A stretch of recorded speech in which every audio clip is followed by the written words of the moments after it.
Yemu ku ggombolola 5 ezikola ekibuga Kampala era buli luvannyuma lwa myaka 5 ekyusa obukulembeze. Rotarian Paulo Mugambe ye meya w'eggombolola eno ekisanja kino ng'ono eyaddirira Engineer Ronald Balimwezo Nsubuga eyakulembera eggombolola eno emyaka 5 kyekisanja kimu. Enkyaleera abalonzi mu ggombolola y'e Nakawa babukeereza nkokola mu bifo ebironderwamu okulonda meeya omujja ne bakansala baabwe okulaba nga batuusibwako obuweereza. Wabula mu bifo ebironderwamu ebisinga gye tutuuseeko abalonzi tebajjumbidde era betwogeddeko nabo beewuunyizza ate ku mulundi guno akakiiko k'ebyokulonda okukozesa obuma bukalimagezi okukakasa abalonzi nga mu kulonda omukulembeze w'eggwanga n'ababaka ba paalamenti tebwakozesebwa. Ndi kwewuunya obuuma buno ku bantu be twasooka okulonda abakulu abaasooka bwagaana okukola kijja kitya nti ate ku bana ba wansi buteredde. President bugara tyo kola ne bukola kuba kansala be wansi abasembayo ddala ate nga ensonga enkulu ya president ne MP. Ali Bukeni amanyiddwa nga Nubian Lee akwatidde NUP bendera ku bwameeya w'eggombolola y'e Nakawa alondedde Kulambiro.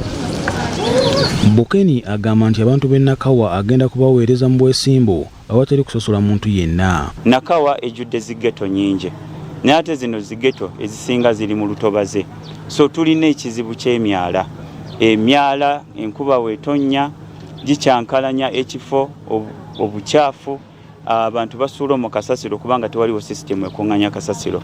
Kyokka avumiridde ekyokuliisiza mukama we Robert Kyagulanyi Ssentamu ku nsiko n'asaba Bannayuganda okusigala nga bakkiririza mu NUP.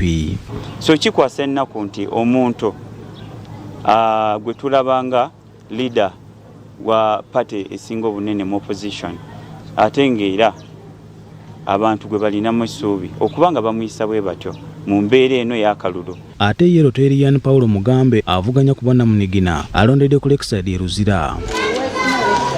Oluvannyuma lw'okulonda Paulo Mugambe nga yabadde meeya w'eggombolola eno emyaka 5 ategeezezza nti bingi byabadde tannamaliriza. Tulina obuzibu bw'emyala nga bwe mukimanyi nti tetulina ze bayita excavator oba ebyuma ebyo biwetiye ebinene ebigogola emyala gyaffe. Tupangisa bipangise kati okubipangisa kitwala obudde era kye kimu kubirese amataba mu kitundu kyaffe kino eky'e Nakawa. Mu ngeri yemu bwe tuddako munisipaali y'Ekira naye okulonda kutandise kikeerezi oluvannyuma lw'okubulawo abalonzi 10 ab'essalira abalina okubaawo nga basumulula ebikozesebwa. Twogeddeko ne Juliet Mulwana omu ku beesimbyewo ku bwakansala mu kitundu kino n'alaga obwennyamivu olw'obumu bulondesa okukola akasoobo. Mutebi Julius nga ye meeya w'Ekira alondedde Kirekasi era ategeezezza nti obuwanguzi bumulimu 5. Tubaagaliza abakulembeze abalungi era abanaatwala local government zaffe oba ebitundu byaffe nga kira kibuga ekikula ku speed kyetaaga abakulembeze abasobola okukiwanirira speed eyo obutakka mutindo. Ate Norman Kaboggoza eyeesimbyewo ku kkaadi ya NUP alondedde Kirema era annyonnyodde ebiki byagenda okutandikirako singa wangula ekifo kino.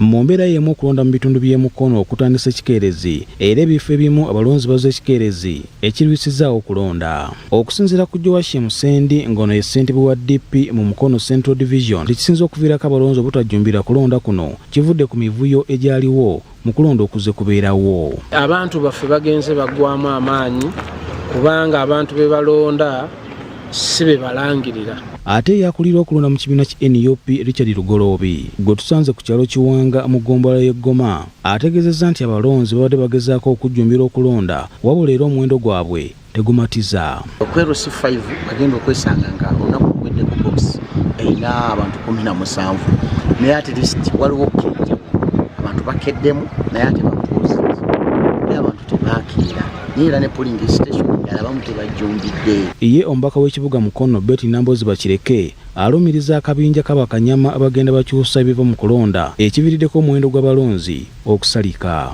Abantu b'e Mukono tubadde tulina enjawulo mu nga tetulina bakulembeze bakyala kimpadde kika ekyo kati biri bye yakola ngeri muwembule abireese wano ebyokusika abantu bwe tukkirira ndowooza n'obutemu bugenda kuyingiramu kati ng'ebyo bye wawulira enjeru